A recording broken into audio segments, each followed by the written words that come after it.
Hi, I'm Mike, and I'm standing here today in Butler County, Westchester, Ohio. And behind me is the Voice of America Museum. I'd like to take you on a blast from the past and give you a little history of the museum, of how it was built, why it was built, and the role it played in World War II. Let's get on with it. The story behind the Voice of America.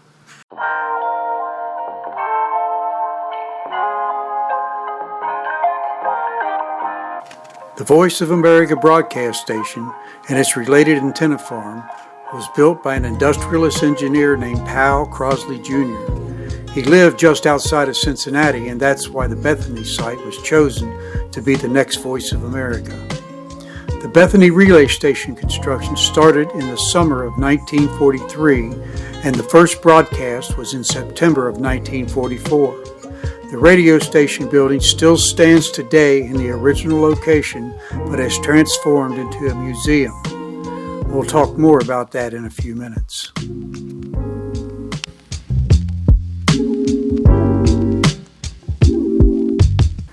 The broadcast relay station building and the internal broadcasting equipment was of such importance to the American government, it was built to withstand a direct hit from a bomb.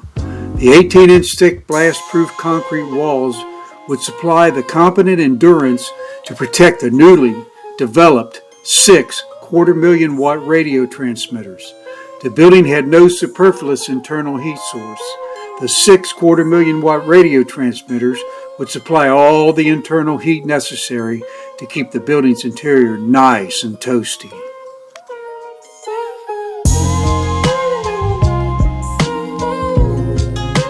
In the 1930s, commercial radio broadcast became a main source of news and entertainment for most Americans and was considered the golden age of radio. The Crosley Broadcasting Corporation was founded by Powell Crosley, a pioneer radio station operator. By the 1930s, the WLW AM station regularly transmitted at 50,000 watts of power. However, the FCC allowed 500,000 watts of power in the experimental hours, midnight to 6 a.m. The signal was heard in Europe.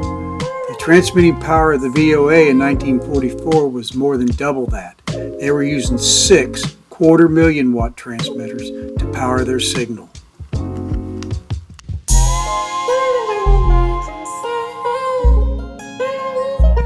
The term, the Voice of America, was coined by Robert E. Sherwood, a speechwriter for Franklin D. Roosevelt.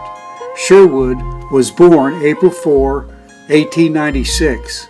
He died November 14, 1955 at the age of 59.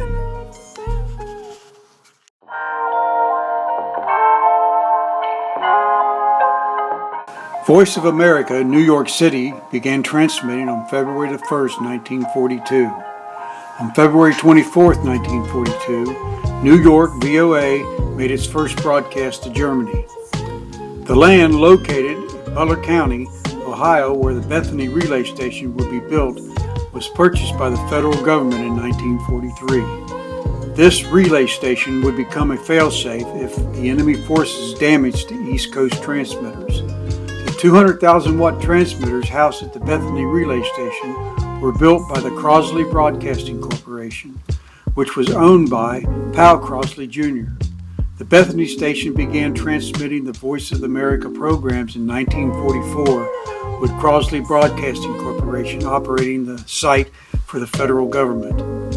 Because of the successfulness of the program, Adolf Hitler tried to mitigate the damage by referring to the Voice of America as the Cincinnati Liars.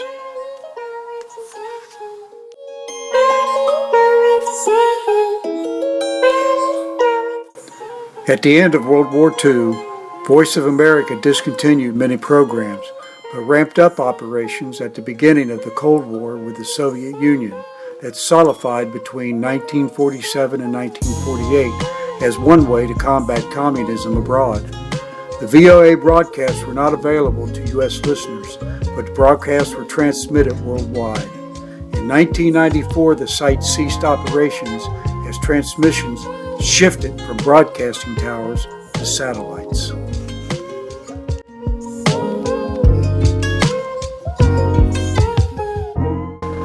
Bethany Relay Station building is now the National Voice of America Museum of Broadcasting, located in Westchester, Ohio.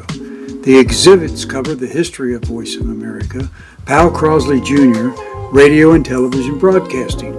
You can enjoy the museum's history exhibition by visiting the museum on their scheduled hours of operation.